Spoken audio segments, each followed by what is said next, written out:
Assalamu alaikum wa rahmatullahi wa barakatuh. Welcome to lesson 20 in the Fiqh series. Number 20, lesson 20. Alhamdulillah Rabbil Alameen, hamdan kathiran tayyiban mubarakan fi mil as-samawati wa mil al-ardi wa mil ma baynahuma wa mil ma sha'ta min shay'in ba'da. Allahumma salli ala Sayyidina Muhammad wa ala alihi wa sahbihi ajma'in. Rabbi shrah li sadri wa yassir li amri wa hlul 'uqdatan min lisani yafqahu qawli.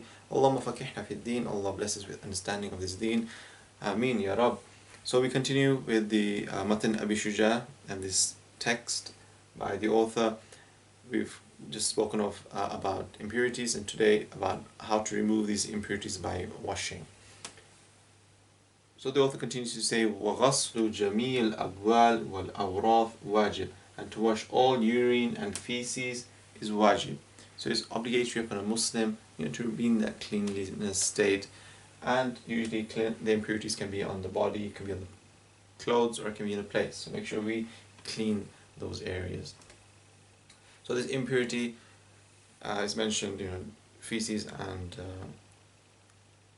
urine, but obviously anything that comes out of your private parts, as we saw in the previous episode, and also vomit that comes out from your stomach, so it originates from your stomach, blood, wine, all these things that in the liquid form are impure. So they can be tangible or intangible. So tangible is like our senses being used. We can see it, we can taste it, we can smell it. So using our senses, we know that there is an impurity there. Or intangible, that we can't actually, we can't use our senses because we cannot really see it, smell it, or taste it. But we know there's an impurity there due to some reason that has indicated to that, due to some evidence. So the main things with the ayniya, the tangible, when the impurity, you can see it, smell it. So the main things are like you can taste it, ta'am, lawn, color, and rih. So these are the main three things. And ta'am is the only one by itself it harms. So if you wash it, and the process of washing is, yes, you use water, and use hot water, use detergent or soap, and you try and remove this this impurity that has befallen someone's body, clothes, or even any kind of place. If taste was to remain, taste is harmful. So taste is by itself. If you were to wash it and you remove the color and smell, and taste remains, that's still bad. You need to remove taste as well and try to go through washing it further. If color was to remain by itself, it's not really harmful. Just like smell by itself, it's not really harmful. You washed it, color removed, taste removed, but smell was still there. And you washed it a reasonable amount of times. Let's be reasonable. Then that's not harmful by itself. Color, again, also not harmful by itself, meaning smell and taste have gone, but colors remained. So color by itself also not harmful. The only time it's harmful, these two, is when they're combined. So you washed it and only the taste has gone, if you were to taste it, and these two remain, then that's still harmful. You need to try and further wash it to remove that impurity. Then it would be considered pure. But if color was to remain after a reasonable amount of washing, then it's pure really, that area. And again, smell as well. It's only taste that really, even by itself, you can't let it remain, and you should remove it.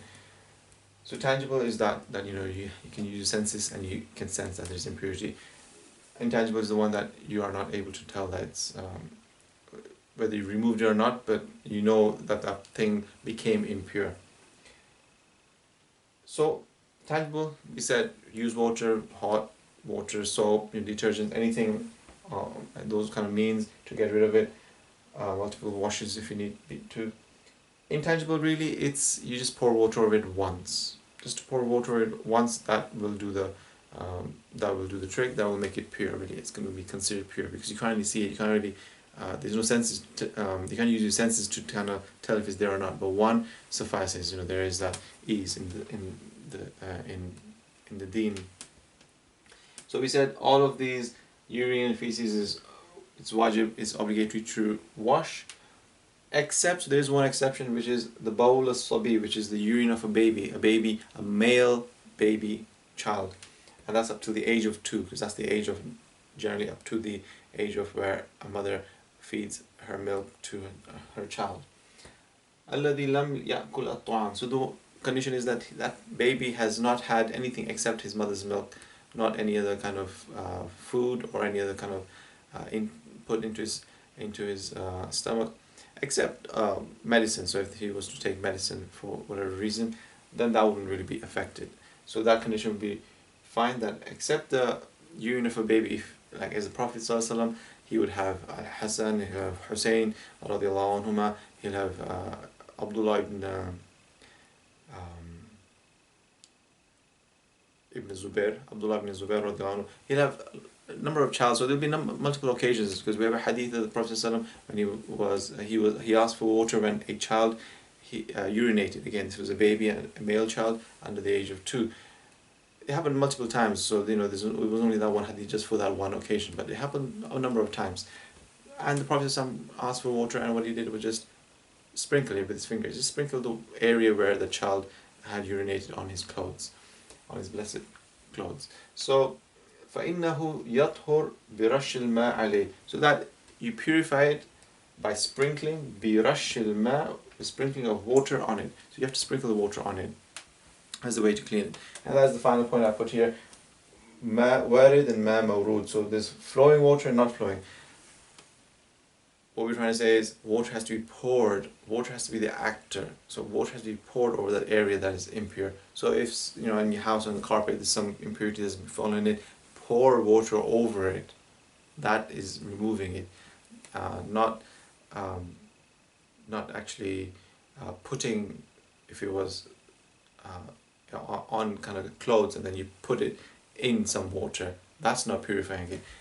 Putting it in water, something that a piece of cloth has something that's impure on it, then you put it in water, you're actually now making the water impure.